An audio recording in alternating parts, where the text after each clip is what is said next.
Okay, so there are still some very large fish out there, and I'm not talking about marlins, and nor am I talking about trout.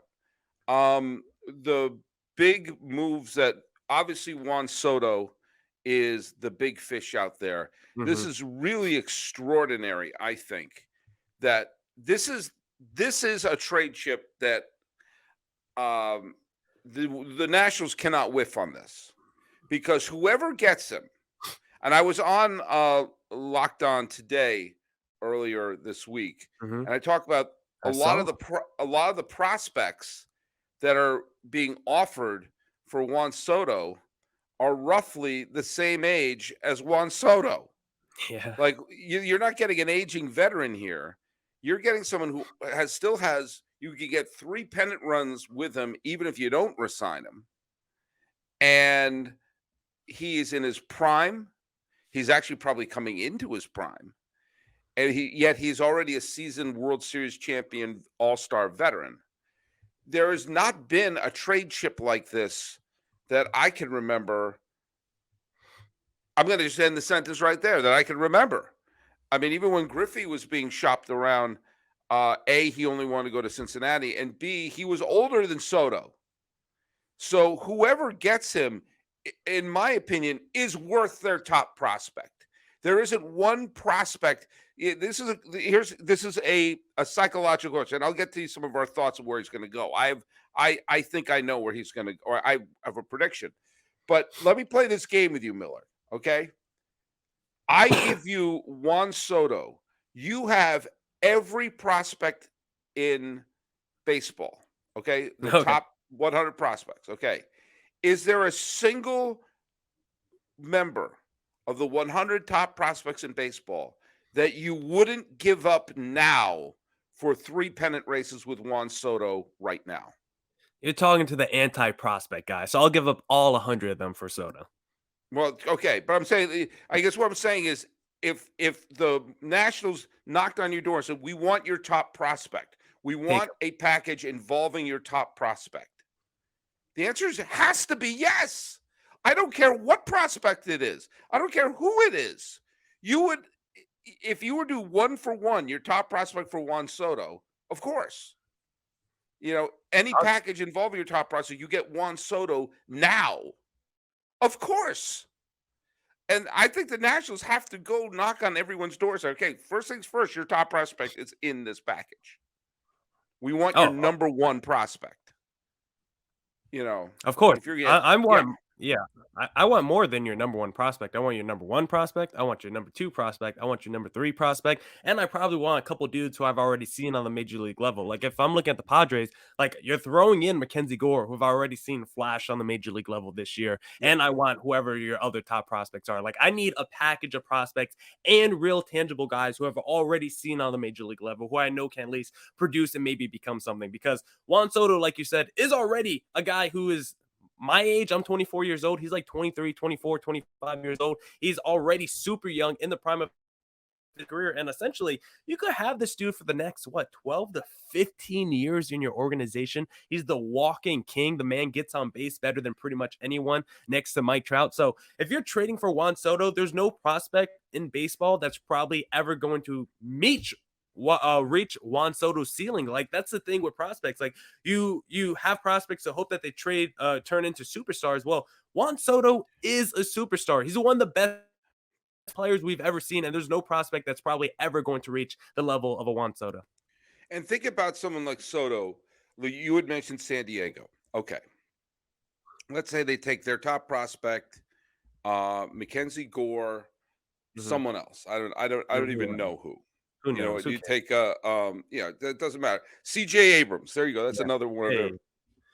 Congratulations, CJ. Find a nice apartment in Washington. Okay. You have Soto, who sees approximately one hittable pitch a week. Because I think the racing presidents of Jefferson, Yeah. Lincoln, Washington, and Teddy Roosevelt are currently batting behind Soto in the lineup. All right. Now imagine sticking Soto in front of Manny Machado. You're not going to walk Soto with Manny Machado coming up. So suddenly he's going to be invigorated that he's seeing pitches again. You're going to see him whatever team gets him is going to see him explode. That he's like, even if it's just for the 3 years. If you're San Diego, I'm not even thinking about resigning him. It's worth those prospects knowing you have a window of opportunity now. It's like, hey, what if we know we have 3 years with Machado, Soto, and Tatis Jr. when he comes back? Mhm. We've got 3 shots at it for a franchise that's never won the World Series. I to me, San Diego is a landing spot for another rumor that I'm going to say, but yeah, I mean, there's not a team that I wouldn't say if I'm Washington. I want your top prospect, well, and more, And and be, if I'm other teams, I also think you wanna we've talked about this a little bit. I also think you wanna kinda be in the contender, category. Like, if I'm a team like the D-backs, like, I'm probably not doing a Juan Soto deal because Juan Soto's, like, I'm just becoming the Angels if I trade for Juan Soto. I'm gonna have an all-time right. great player, and my team's still gonna be bad. So, I think you do wanna be in a place or a situation where your team is already good, and then you're like, "Alright, we need to bring a superstar into this lineup. We got a rotation. We got a bullpen, but our offense is just missing a little bit of juice. Let's bring Juan Soto in, and now we got this offense. We got a superstar in the middle of our lineup, and now we could take our team to the next level." So I think you have to be a good team and a team that's on the precipice of winning a World Series or making a playoff run. Well, that would include San Diego. Yeah. Is that where you think he's going to go?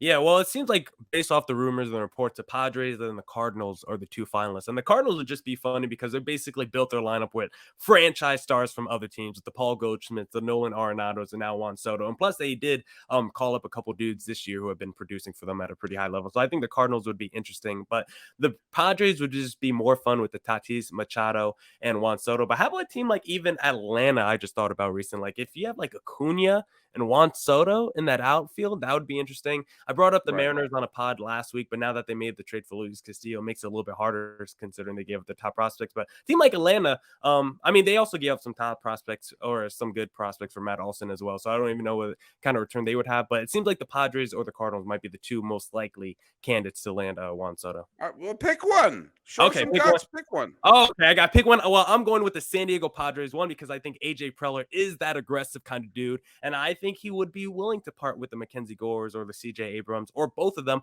if you're getting a guy like Juan Soto and you're building that. You're building that championship contender because their rotation is already pretty good. We know Musgrove is about to be locked in. Darvish is still there. Blake Snell has been a disappointment, but their rotation is still going to be pretty good. In that back end, their bullpen is already pretty good. But that lineup, I think, has been kind of disappointing this year. Part of it, Tatis has been out, and also outside of Manny Machado, like there has not been a lot of great producers in that lineup. Trent Grisham has really Mhm. disappointed. Jackson Profar has been like their second best player for most of the season. Jake Cronenworth has heated up a little bit, but like their lineup has not been that great this year. So once you get Tatis back healthy, Machado is healthy once again, and then you add Juan Soto, like if that's your 2, 3, 4 combination, I don't know how you stop that if you're an opposing pitcher and you have to face that heart of the lineup with the San Diego Padres. By the way, I'm glad that Jerkson Profar is back after that scary, injury where he Mhm. basically passed out after the head injury he had about a month or so ago. I think he's going to the Cardinals. Okay. I think he's going to the Cardinals. I think one of the reasons why they're going to the Cardinals is, as you said, the Cardinals can get very aggressive. They love poaching other teams' franchise players. Imagine Soto batting with Arenado and Goldschmidt behind him, provided we're not in Toronto. And and I think there are players like Jordan Walker, like Dylan Carlson, like Matthew Liberatore, who are major league ready players, good players who could be included in the package. I think that you could look up and say, okay, the Nats can get like 2 or 3 players who are talented and ready to immediately put on the major league level, and the Cardinals are aggressive that oh wow, they're trading away a third baseman. Well, they already have Arenado. They're trading away a first base. Oh, great. We're trading away an outfielder. Well, we're going to stick Soto out there. It doesn't matter.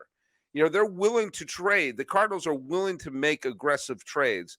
And I also think that they see that they have a window of opportunity now.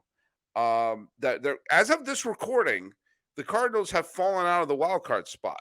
They're trailing Philadelphia. but we also know the Cardinals can get hot. Yeah. And if you get a Soto with Arenado and Goldschmidt batting behind him, suddenly this becomes an electrifying offense that they have, and could probably, I mean, I was going to say probably not better than Los Angeles or the Mets, but then Mhm. again, Atlanta wasn't better than San Francisco and Los Angeles for 162 games last year. They were just better than LA for 7. So I think the Cardinals. I think he's going to go to St. Louis. Yeah, and if you're the Cardinals, you already got the MVP in Paul Goldschmidt, so pairing him with Juan Soto would be nasty. But I think I like the Padres a little bit more just because of the timelines with the core players. Because I don't think people realize this, but Manny Machado and Aaron Judge are the same age. It feels like Manny Machado's been in baseball for like a decade, but he's Yeah, only 30 years old. Manny Machado's still pretty young, and we know Tatis is like 25 years old or whatever. So you would have basically that core three of players for at least 7 years with Manny Machado aging. And then you would have Tatis and Soto together for like 12 to 15 years. Like, I just think when I think of having my core, my trio of players together, like, I think I would just have that window open so much longer. So, like, from a fancy perspective, I would like the Padres more just because the Cardinals, Paul Goldschmidt's like 34 already. Nolan Arenado's creeping in his 30s as well. The window for that team would just be a little bit shorter than the Padres. So that's why I yeah. prefer the Padres over the Cardinals because I want to see that trio of stars in San Diego together for that amount of time over, their course of their careers. Well, two things. First of all, it just shows you how horribly Baltimore whiffed on the trade of Manny Machado. That he was that Yeah. caliber of player who was that young, and they just really just bombed on that deal. Uh, And and the other is you if you're right and you put Soto on that team and pair him with Machado and Tatis, I think at that point you got to look at the Padres as a surefire bet to be contending for the next decade.